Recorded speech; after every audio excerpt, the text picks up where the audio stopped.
Voces y cantos de la tierra viva. Muy buenos días, amigas y amigos de Voces y Cantos de la Tierra Viva. Bienvenidas, bienvenidos a nuestra emisión de hoy, viernes 25 de febrero del 2022. Un saludo especial y caluroso a nuestros amigos de la radio del Colmich, el Colegio de Michoacán, pues hoy abordaremos un tema que trata sobre lo que está ocurriendo en esas latitudes. Hoy en Voces y Cantos de la Tierra Viva, nuestro tema es el caminar de los pueblos purépechas de Michoacán hacia su libre determinación. Estaremos escuchando las reflexiones de Pavel Ulianov Guzmán, vocero del Consejo Supremo Indígena de Michoacán, quien nos platicará, entre otras cosas, qué es este Consejo Supremo Indígena, organización nacida en el 2015 y que se hizo muy visible hace algunos días con el derribo en Morelia de una escultura del fraile español Antonio de San Miguel. También nos hablará sobre las reivindicaciones y demandas de los pueblos purépechas de Michoacán. Las invitamos a quedarse con nosotros y a enviarnos sus comentarios, reflexiones y opiniones. Nuestro número de contacto es 5535 16 33 86. Estamos disponibles en WhatsApp, Telegram y Signal. Además, pueden escribirnos al Facebook Voces y Cantos de la Tierra Viva y al correo vocesdelatierraviva@gmail.com. Escuchemos pues la primera participación de Pavel Ulianov Guzmán. La entrevista que vamos a estar escuchando fue realizada por nuestro compañero Jaime Quintana Guerrero. ¿Qué es el Consejo Supremo Indígena de Michoacán?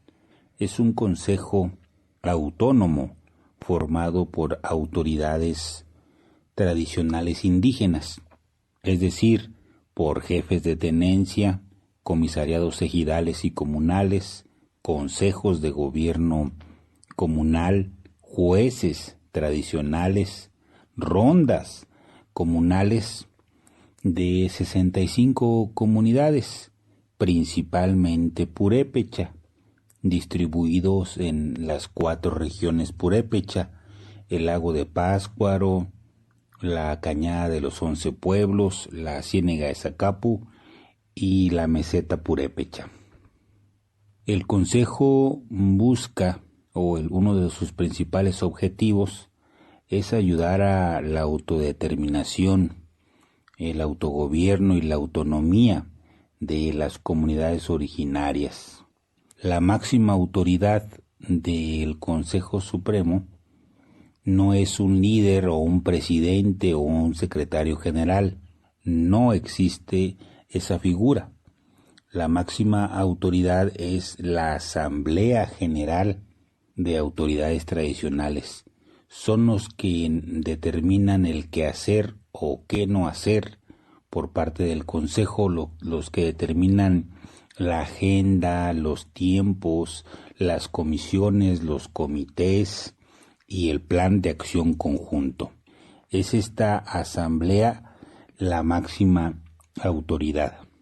Surgió en agosto del 2015 como una necesidad de unión del pueblo purépecha, una necesidad de una unidad para la acción del pueblo purépecha, para entre todos discutir, pensar, analizar, debatir cuál es la mejor forma de resolver los problemas históricos de los pueblos originarios y sobre todo pues de poder ejercer un plan de acción comunal y conjunto. Así surgió, además de que en la historia del pueblo purépecha así se ha dado en otros tiempos y periodos históricos. Por ejemplo, en las rebeliones de Pátzcuaro de 1766 y 1767, más de 200 comunidades originarias se unieron con Pedro de Soria Armola y se sublevaron a la corona española. También posteriormente estuvo el ejemplo de Primo Tapia y la Liga de Comunidades y Sindicatos Agraristas del estado de Michoacán, que logró agrupar también más de 180 comunidades, o la UCES, la Unión de Comunidades Emiliano Zapata, que también agrupó más de 200 comunidades. Es decir, periódicamente el pueblo purépecha se está organizando para resolver su problemática. Entonces, esta es una forma más, el consejo de que se vuelve a reagrupar o a organizar entre comunidades. Dentro de lo que nosotros buscamos como un primer nivel es que exigimos lo que se denomina el presupuesto directo, que es pelearle a los ayuntamientos la parte proporcional del presupuesto que le corresponde según su número de habitantes. Es decir, si una comunidad, por ejemplo, tiene 2,000 habitantes y el municipio en promedio unos 10,000, les correspondería el 20%, y eso es lo que se exige en base a su número de habitantes. Y se ha hecho por diferentes medios. El primer medio histórico fue a través de la movilización, después a través de juicios para la protección de los derechos políticos electorales y últimamente a través de la Ley Orgánica Municipal. Ese es lo que se busca en un primer nivel, arrebatarle jurídicamente, políticamente, socialmente a los ayuntamientos presupuesto para que las comunidades resuelvan sus problemas básicos: el agua potable, la electrificación, las cuestiones de salud, de seguridad. Este presupuesto directo es una herramienta comunal que permite ayudar a resolver estos problemas de servicios básicos y también ayuda a poder tener su ronda comunal, que son sistemas de seguridad ancestrales del pueblo purépecha. Están presentes desde hace más de 500 años y el presupuesto directo les permite tener esta ronda y tener también armamento. Entonces, esto es una de las cosas principales que busca el Consejo Supremo Indígena de Michoacán. También nosotros pensamos, y esto es así, que cuando una comunidad va al gobierno del estado o al gobierno federal, pues tradicionalmente no les hacen caso. Cuando se juntan todas las comunidades, pues rápido, por lo menos atienden y tratan de resolver, y exigimos que resuelvan los problemas que tienen las comunidades originarias. Se le puso el nombre de Consejo Supremo Indígena de Michoacán porque acá en Santa Fe de la Laguna, una comunidad también históricamente muy combativa, había un compañero de nombre Elpidio Domínguez Castro, y él logró formar un Consejo Supremo Independiente de autoridades purépecha. Entonces, a petición de los compañeros de Santa Fe de la Laguna, fue que se retomó este nombre de Consejo Supremo para recordar el proceso histórico que él encabezó en la defensa de la tierra y el trabajo comunal en la década de los 80 en el lago de Pátzcuaro principalmente.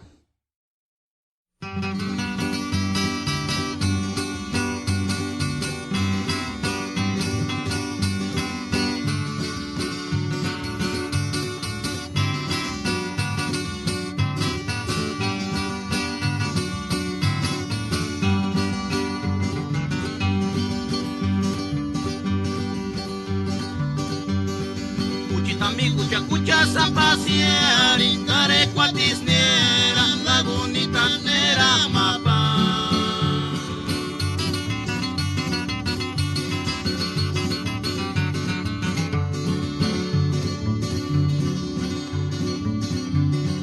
Canuya Tunganima Quisniguaya, Paso de Molinis, Margarita Nera Tizanza, Margarita Nera Tizanza.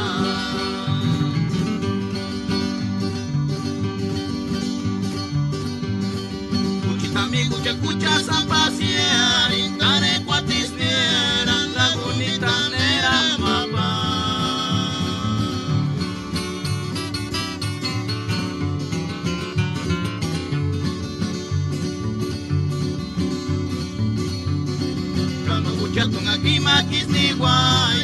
paso de Molines, Margarita Nerati Zanza, Margarita Nerati Zanza.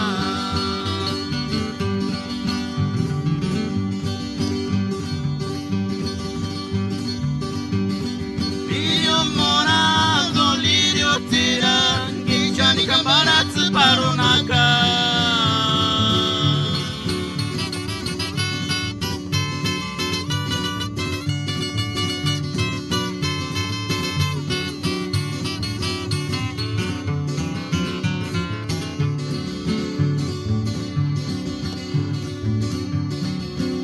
Yo tengo tzatzikit macuachis, de recuerdo, pano mes en miricurinia, pano mes en miricurinia.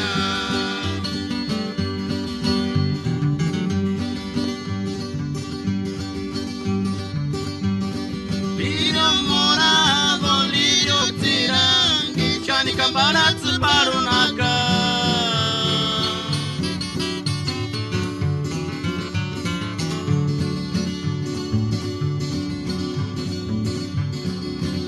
Yo tengo tzatzikit macuachis, de recuerdo, pano mes en miricurinia, pano mes en miricurinia.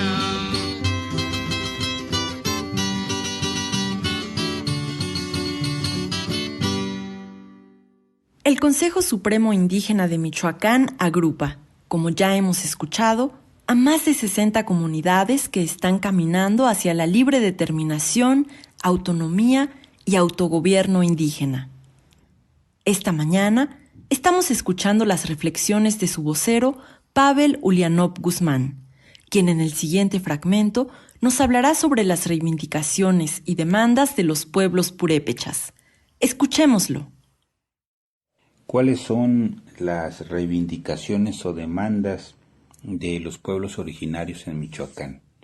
Pues son varias y diversas, pero nosotros pensamos que es necesario actuar en base a la memoria histórica, en base a lo que han realizado nuestros antepasados, y creemos que una muy importante reivindicación es la lucha por el territorio y la tierra comunal. Pensamos que esta es la más importante, que es la madre de todas las luchas, porque si no tenemos territorio, no podemos ejercer la autonomía, no hay un lugar donde se ejerza, no podemos tener un lugar donde tengamos nuestra propia seguridad o nuestra propia educación. Por eso pensamos que esta es la base o lo primordial, la lucha histórica de los pueblos originarios de Michoacán, además de que así también lo hicieron nuestros antepasados, cuando los pueblos purépechas regresaron o ingresaron a Michoacán. Lo que hicieron fue que hubo una lucha por el territorio. Hubo diferentes linajes, el linaje de las águilas, el linaje de los coyotes, el linaje de las serpientes, el linaje de los colibríes, que se disputaron el territorio. O por ejemplo que lucharon por la defensa del territorio contra la Triple Alianza. Entonces esto sería una de las principales reivindicaciones. Otra más tiene que ver con la cuestión de la autonomía. Y aquí habría que hacer mención que nosotros, por supuesto, entendemos que existen diferentes formas de autonomía. Por eso decimos hay autonomías. Una autonomía es la que tienen los compañeros zapatistas, que no tienen relación con el Estado mexicano y que tienen sus propios sistemas de seguridad, de educación, de justicia y de cooperativas. Y por ejemplo hay otra autonomía que consideramos también muy buena, que es la autonomía de la Comuna de Morelos, que fue la que realizó Emiliano Zapata, que ellos expropiaron haciendas y tomaron en sus manos la producción, la total producción de estas grandes haciendas, que impusieron autoridades locales y estatales y que tenían por supuesto un mayor grado de autonomía. Acá en tierras michoacanas la autonomía se ha expresado en estos tiempos contemporáneos a través del presupuesto directo. Y es en esta tarea que estamos ahora ocupados, en pedirles la parte proporcional del presupuesto al ayuntamiento, exigirles, pedirles a través de alguna cuestión administrativa, a través de los tribunales y a través de movilización social. Pero no es el único nivel, el primero es el municipio, el segundo es el estado. Estamos organizándonos para tener más adelante una mayor correlación de fuerzas, que podamos lograr reunir 100, 150 comunidades y entre todos exigir el presupuesto directo estatal. Y hay que aclarar que esto del presupuesto directo no empezó con nosotros y no va a terminar con nosotros. La raíz de la autonomía purépecha nosotros pensamos y sostenemos que se encuentra en los acuerdos de San Andrés. Por eso el primer consejo de gobierno comunal que hubo en Michoacán fue con los compañeros del Consejo de Gobierno Comunal de Nurío en el 2004.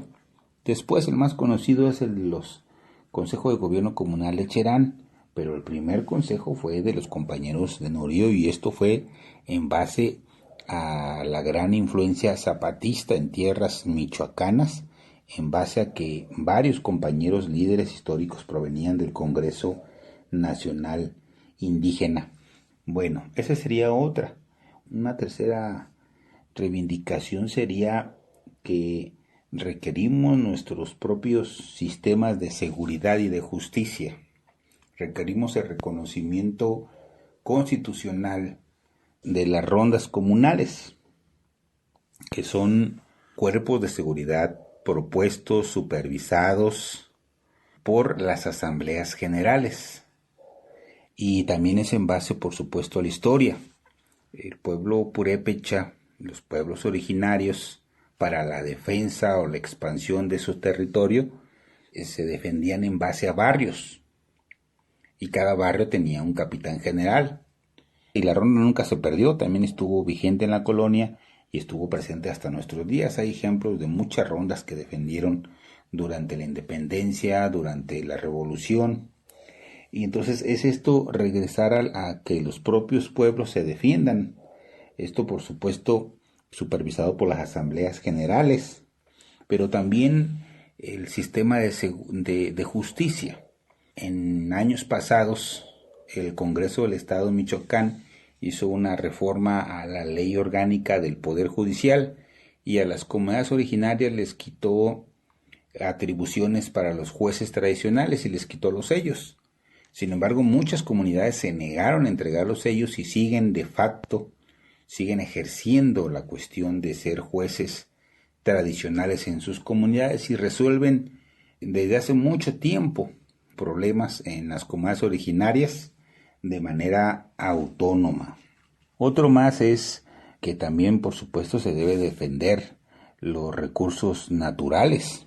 Muchas luchas importantes del pueblo purépecha se han dado por defender los bosques y actualmente hay un problema grave con la cuestión también de los bosques que están siendo arrasados por las transnacionales aguacateras o también por los berries, por la papa.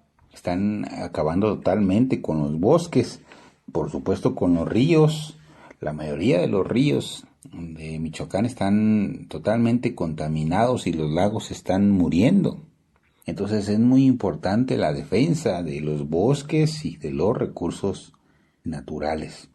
Otro más que pensamos es que también es necesario dar la lucha por nuestra cultura, por nuestra cosmovisión, por nuestra historia. También es necesario recordar que el pueblo purépecha cultural e históricamente es un pueblo guerrero. Eso quiere decir purépecha, combatiente, guerrero. Entonces es una cultura también que está muy arraigada desde nuestros padres y nuestros abuelos en el camino. Eso es lo que hicieron ellos. Lucharon por diferentes causas y a nosotros, a las nuevas generaciones, nos corresponde también seguir en procesos de resistencia y de lucha y recuperar nuestra historia.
Hoy, en Voces y Cantos de la Tierra Viva, nuestro tema es el caminar de los pueblos purépechas de Michoacán hacia su libre determinación.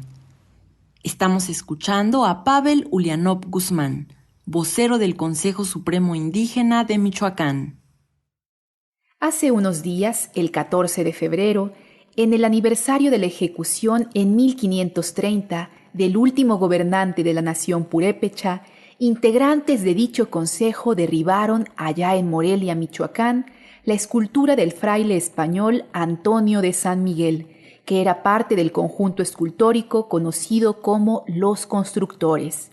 Por este hecho, policías municipales detuvieron a 24 personas, hombres y mujeres, entre ellos comuneros de Sirahuén y Calzoncin, que gracias a la rápida movilización y protesta fueron liberados la madrugada del 15 de febrero. ¿Por qué derribar la escultura del fraile Antonio de San Miguel? Sobre este tema nos platica Pavel Ulianov. Primero, pensamos nosotros que esto fue un acto de reivindicación histórica y habría que explicar que este año se cumplen 500 años de la conquista y la invasión de Michoacán. Este año es propicio entonces para abrir al debate los discursos históricos oficiales, la memoria histórica de los pueblos originarios y el significado de los monumentos que se encuentran en espacios públicos. También cabe la pena señalar que se realizó en una fecha para nosotros importante, que es el 14 de febrero, que es el aniversario luctuoso del último Calzonsi o Irecha, último gobernante purépecha. Entonces hay que recordar primero, o queremos recordar primero esto, que durante la conquista, que de ninguna manera fue pacífica en Michoacán, cientos de pueblos fueron devastados, miles de indígenas fueron esclavizados y miles también fueron obligados a trabajar forzadamente. El Pátzcuaro colonial, la Morelia colonial, fueron construidos con trabajo forzado de pueblos y comunidades originarias.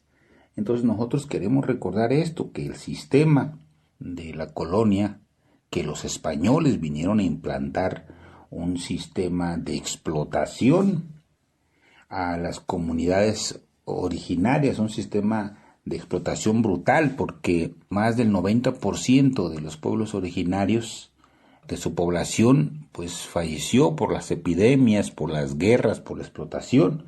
Entonces fue un sistema totalmente que acabó con cientos de vidas de los pueblos originarios. Otra cosa que queremos señalar es que esto no fue una decisión personal, de grupo, ni de los partidos políticos. Esto fue una decisión consensada en 2 asambleas generales de autoridades. La primera fue en la comunidad de Calzoncin y posteriormente ratificada en la comunidad de Sevina. Entonces queremos aclarar eso, que no fue una decisión de alguien, sino fue totalmente consensada.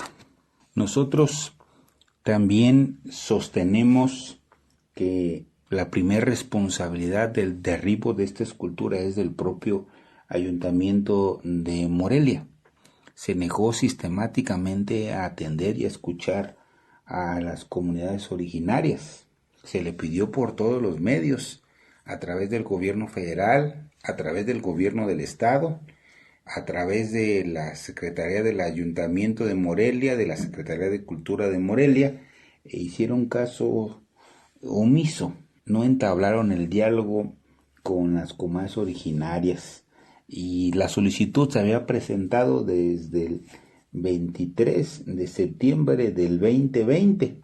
Entonces las autoridades, al cerrar el diálogo, pues no dejaron otro camino más que nosotros ir a retirarlos o que los compañeros fueran a retirarlo.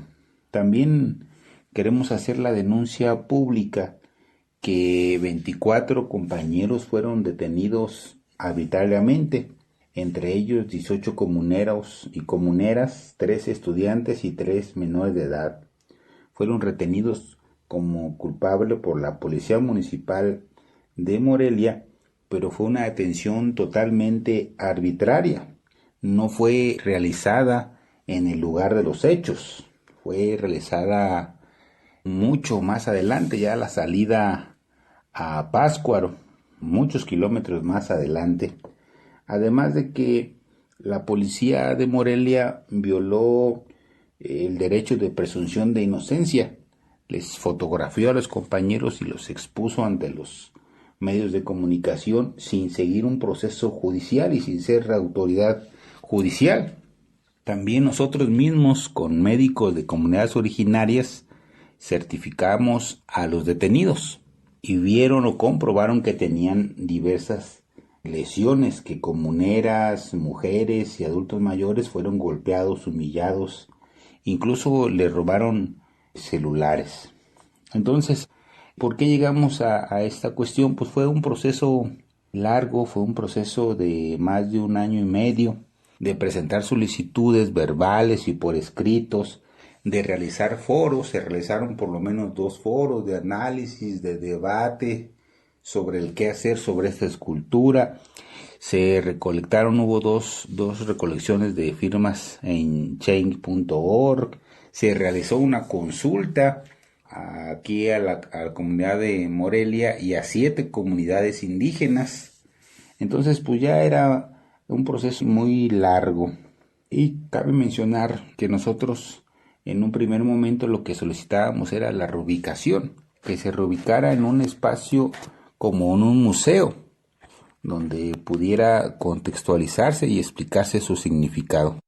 En este tema también finalmente quisiéramos comentar que esta obra escultórica no forma parte del inventario de bienes arqueológicos, artísticos e históricos del Ayuntamiento de Morelia, ni del Catálogo Nacional de Monumentos Históricos Inmuebles del Gobierno Federal. Es decir, es un bien mostrenco, y así lo declararon en diversas ocasiones funcionarios del actual ayuntamiento y del pasado ayuntamiento, por lo que entonces el Ayuntamiento de Morelia reprimió y criminalizó a los compañeros por retirar la escultura sin mantener siquiera el dominio legal sobre ella.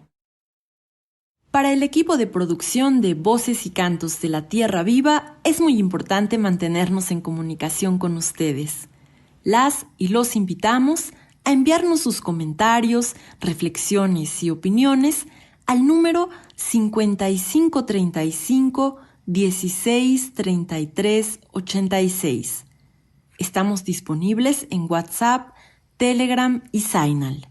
También pueden escribirnos al Facebook Voces y Cantos de la Tierra Viva y al correo vocesdelatierraviva@gmail.com. A continuación escucharemos la última parte de las reflexiones de Pavel Ulianov Guzmán. En este fragmento de participación nos platica cuál es la idea de libre determinación para los pueblos purépechas que forman parte del Consejo Supremo Indígena de Michoacán. Nosotros pensamos que los pueblos y comunidades deben de platicar, de consensar y de realizar su propio devenir histórico. Sostenemos que los pueblos originarios son sujetos históricos, que por ejemplo el pueblo purépecha ha participado en todos los grandes procesos sociales del Estado y de la República, al igual que otros pueblos originarios.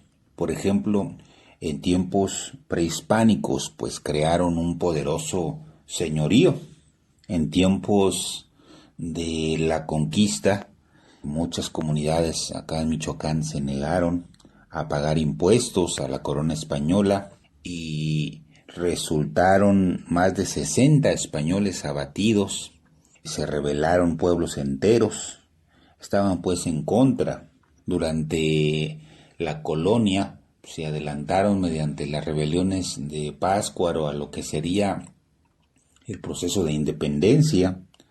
Por supuesto también participaron en las filas de Morelos y de Hidalgo. Les ayudaron con víveres, con recursos, con personas que combatieron a su lado. Y también, por supuesto, pelearon en la revolución. Buscaban la restitución de sus territorios, la defensa de los bosques. Incluso han participado en movimientos guerrilleros. En Michoacán hay líderes de pueblos purépechas como Amáfer Guzmán, que fueron líderes del movimiento de acción revolucionaria estatales. Entonces han participado en todos los grandes procesos sociales, pero también los pueblos originarios son sujetos jurídicos que tenemos derechos colectivos. Algunos de los derechos son muchísimos, pero algunos, por supuesto, el derecho al presupuesto directo, a tener, administrar su propio presupuesto para ayudar a resolver sus necesidades básicas, pero también el derecho a la consulta libre, previa, informada, culturalmente adecuada y vinculatoria. Las consultas deben de ser vinculatorias, si no, no tiene ningún caso que las realice el Estado mexicano, y deben de ser realizadas por las propias comunidades. Y también, por supuesto, derecho al propio sistema de educación, a tener las propias instituciones educativas. Pero también los pueblos originarios son sujetos de conocimiento, tienen su propia cosmovisión, su propia filosofía. En Michoacán, el pueblo purépecha, por ejemplo, una de sus categorías principales es Juchari-Huinapecua, que se encuentra en la bandera purépecha. Y este pensamiento filosófico, Juchari-Huinapecua, quiere decir nuestra fuerza, y emergió de un movimiento social en la década de los 80 del siglo pasado en Santa Fe de la Laguna. Y nuestra fuerza precisamente es la unión, la lucha entre todos, la lucha colectiva. Entonces, los pueblos originarios también tienen su propio sistema de categorías y de principios.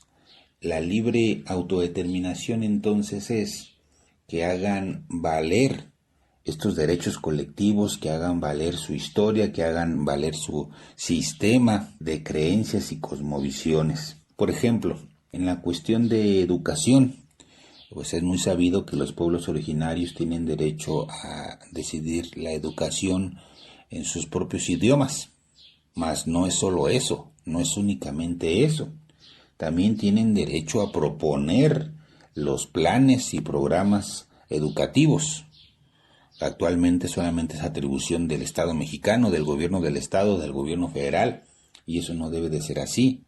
En Michoacán está el Pepomich, que no ha sido reconocido por el gobierno del Estado, que es un programa para los pueblos originarios de Michoacán, realizado por el magisterio indígena, y aún no ha sido reconocido. Pero no solamente eso, sino también tienen derecho a crear, a administrar, a supervisar y a ejecutar sus propios sistemas educativos, es decir, tener sus propias instituciones educativas y a recibir una parte presupuestal de ello. Y esta es una tarea grande que tenemos las comunidades purépecha. Tener también nuestros propios planes y programas y tener también nuestras propias instituciones educativas. Nosotros también queremos una universidad comunal que sea administrada, que sea propuesta, que sea ejecutada por las propias comunidades originarias, no por el Estado. También es necesaria la libre autodeterminación económica, la creación de múltiples cooperativas para no depender tanto de los fondos públicos.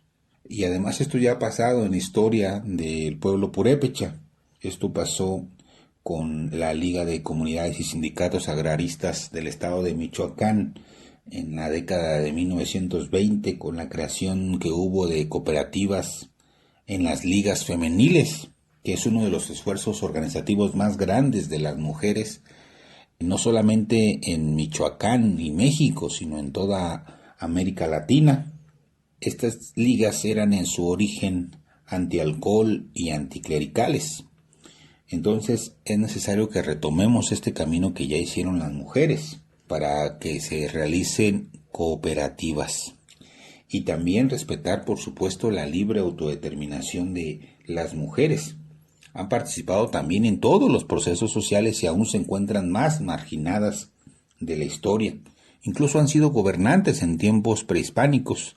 En Michoacán resalta la figura de Quenomen, que fue gobernante del señorío de Zacapu, y un poco después también fueron las primeras que se rebelaron ante la conquista, cuando los señores o principales o acúsechas estaban entregando las riquezas. Ellas son las primeras que se rebelaron y combatieron a los españoles. Por ejemplo, también han encabezado múltiples luchas.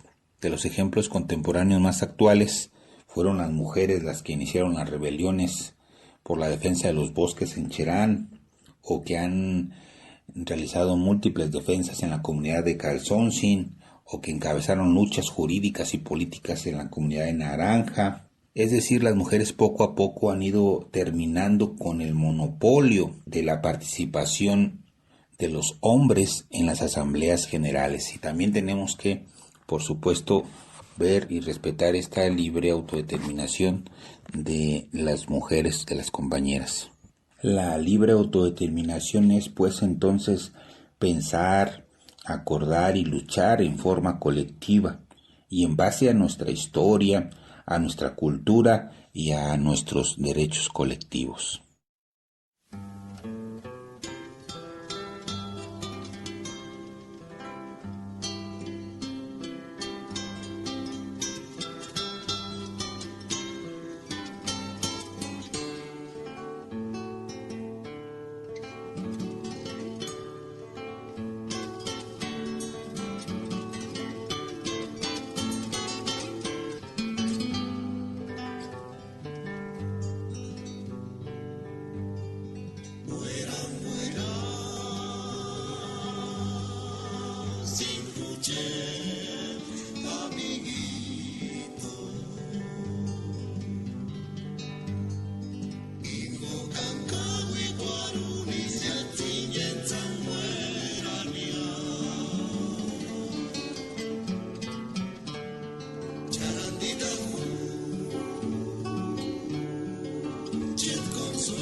Voces y cantos de la tierra viva.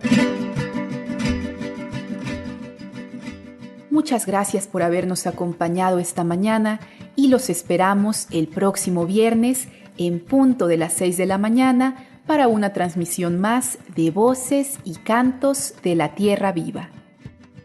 En la música escuchamos Lirio Morado, de los Jilgueros de Tarécuato, La Pícara, interpretada por el grupo purépecha de Charapan, y Charandita, del dueto Sacán. En la asistencia de producción, Analía Herrera Gobea. En investigación, redes sociales y entrevista, Jaime Quintana Guerrero. En la coordinación de la serie y opinión, Ricardo Montejano. En la conducción, una servidora, Marcela Salas Casani, y Guadalupe Pastrana, también a cargo del guión y la producción.